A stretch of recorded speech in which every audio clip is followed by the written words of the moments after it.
All right, here we are for part 3 of the history of guidance.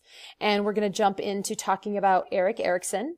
Erik Erikson believed that life is a series of stage-based crises that we all have to resolve.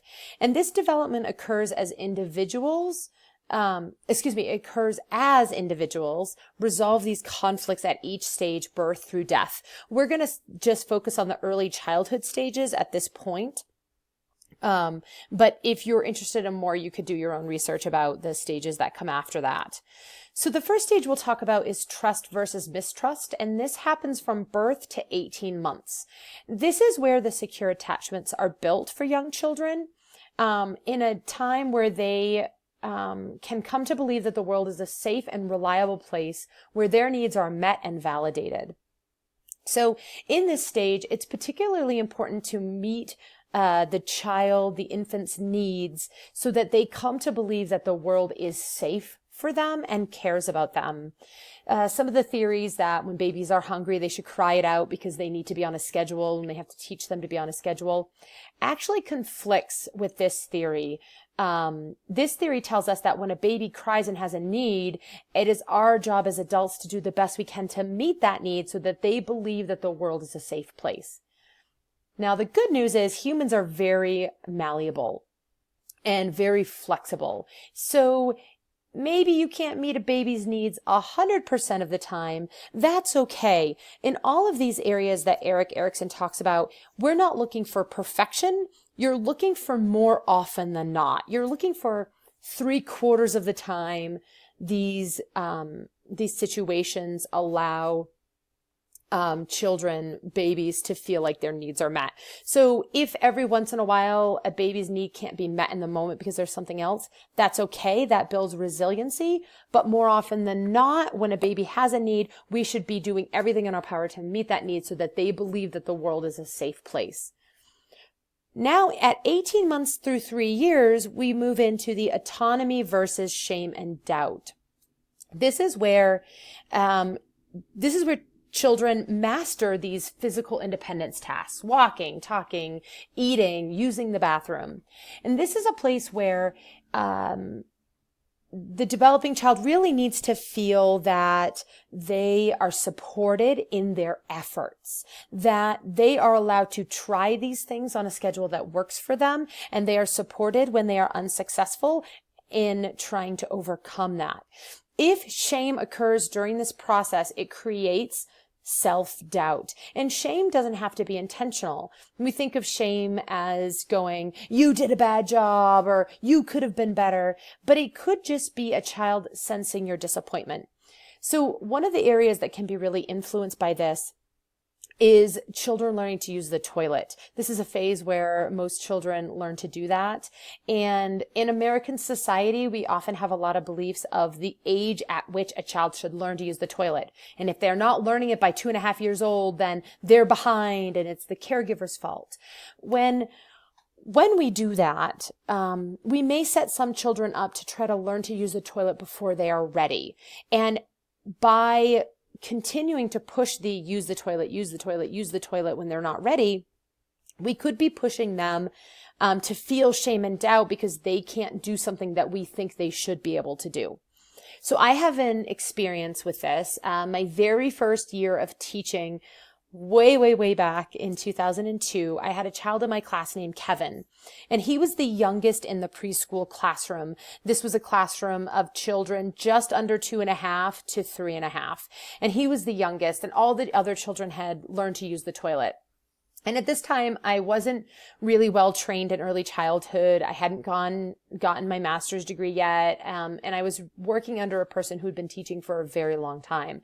And she said, I feel that Kevin is ready to use the bathroom. I know he is. His parents just baby him. We just need him to start using the toilet here. And then we can show his parents that he's ready and he'll do a great job with that. Well, there was a lot of pushing of Kevin to do this, saying, don't you want to be a big boy like the other children? And, you just need to go to the bathroom more. And we would send him every, 15 or 20 minutes, and he would consistently have accidents.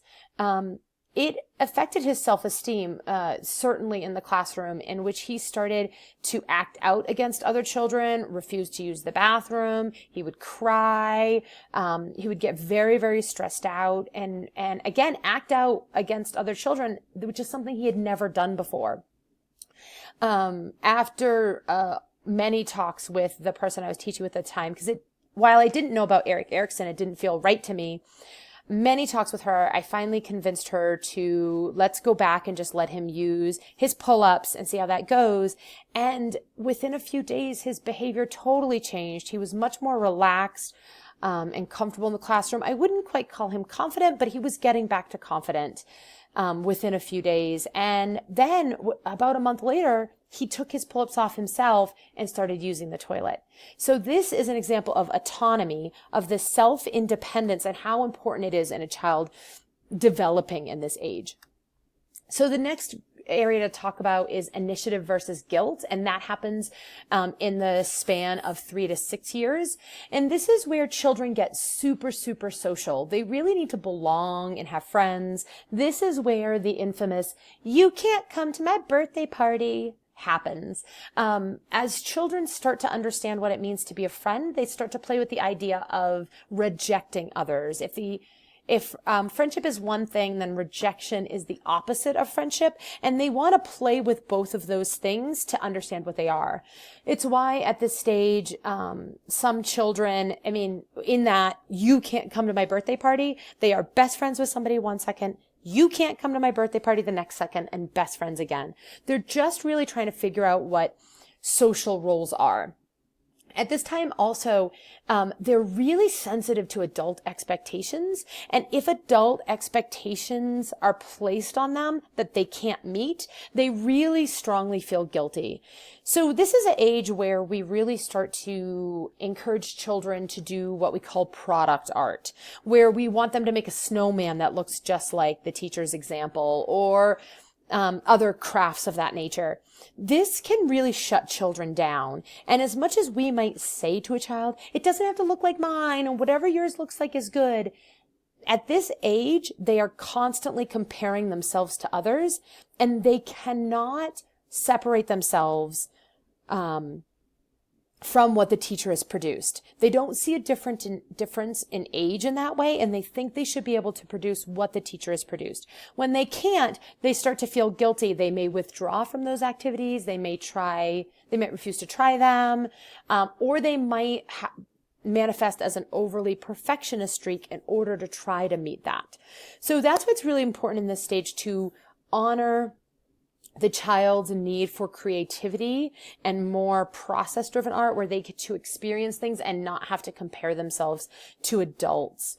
I see this a lot in another way, where adults, in an attempt to engage children, they will draw a picture for them. Like they'll draw a picture of a unicorn and a rainbow because a child really likes unicorns and rainbows. And in that, in the doing that, we think we're just giving a gift to the child and they'll really like it. However, what happens is the child looks at that and they think, "I can't do this. I can't draw this in the way someone else can. I'm not going to draw unicorns and rainbows anymore. I'm just going to ask this adult to draw it for me instead because they're good at it and I'm not." The last stage that we're going to talk about, and this happens right at the end of the early childhood period, because remember, early childhood is birth to age 8. The next one is industry versus inferiority, and that's 6 to 12 years old. So children stay in it once they've left the early childhood age. This is where children get really excited to take on new challenges, but they're also really sensitive to the judgment of others. They can really feel inferior and lack this motivation to try new challenges when they think other people are judging what they are producing. So I know a child who is very, very dear to me. Her name is Annika, and she is a good friend of my daughter's. And this is happening to Annika now. She has many strengths. She is a great runner. She is physically active. She has a great sense of humor. She's a good friend. She has all of these wonderful traits. And one of the things she struggles with is reading, and she just doesn't quite read at the age of her peers.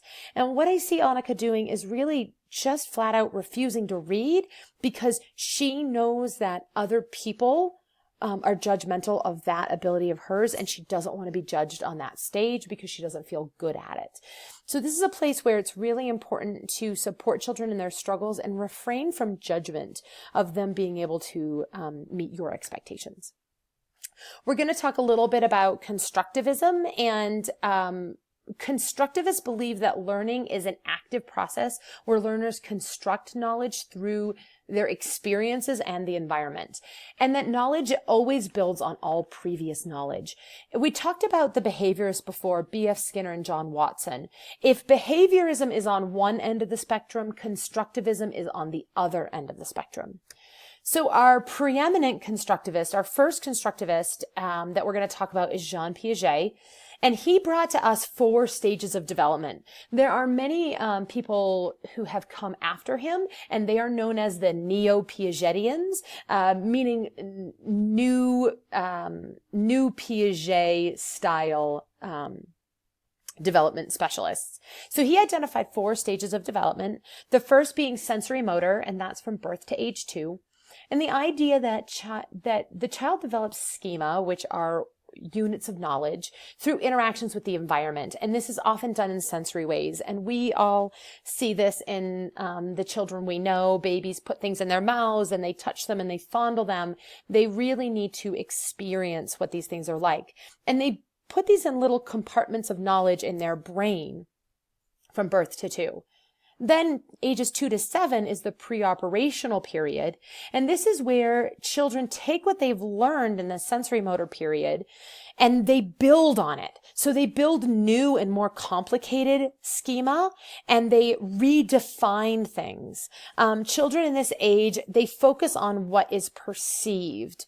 In this age, particularly in the younger section of pre-operations, children have a hard time holding 2 ideas in their head at the same time. So they can point up to the sky and they can say, "Birdie, birdie," and you can say, "Yes, that's a bird. It's a pigeon." And they go, "No, birdie," because they can't accept the fact that something can be both a pigeon and a bird at the same time. It's a pigeon or a bird. Now, as children get older, they redevelop this schema and they can then compartmentalize as they get closer to these older ages, 4, 5, 6, 7, where they can say something can be both a bird and a pigeon at the same time. In concrete operations, 7 to 11, so children age out of concrete operations, or children age out of early childhood, but they stay in concrete operations. This is where the very beginning of logical thought and operational knowledge, the application of rules is. This is where kids get very into this idea of law and order. Somebody broke the law, they have to be punished. They go to jail. Very, very rule-oriented, and that logic can be applied to everything. Then as we get into ages 11 through adulthood, that's where children are able to think in the abstract, higher order reasoning, and classify in very sophisticated ways. This is true for adults too. So what are the implications of this? Oftentimes with young children, we insist that they take a formal operations perspective. For example, we put them in timeout to think about the act that they did and think about how it's wrong. But really, that's an abstract concept, thinking about what you did wrong and thinking about what you did wrong in the past. And they're not ready for that. Not until age 11 can children even begin to think in that way. So really, what we need to be mindful of, and I'm going to flip back one slide, be mindful of is that sensory motor and pre-operations, sensory motor here and pre-operations here, are where young children are. So as we engage in this guidance philosophy, what are children's ability at this age that they can attend to the type of guidance that we are bringing them in their classroom? That concludes part 3. Stay tuned for part 4. It's the last part of the lecture for this week. I know you can do it. Take a break if you need to, and I'll see you back in a little bit.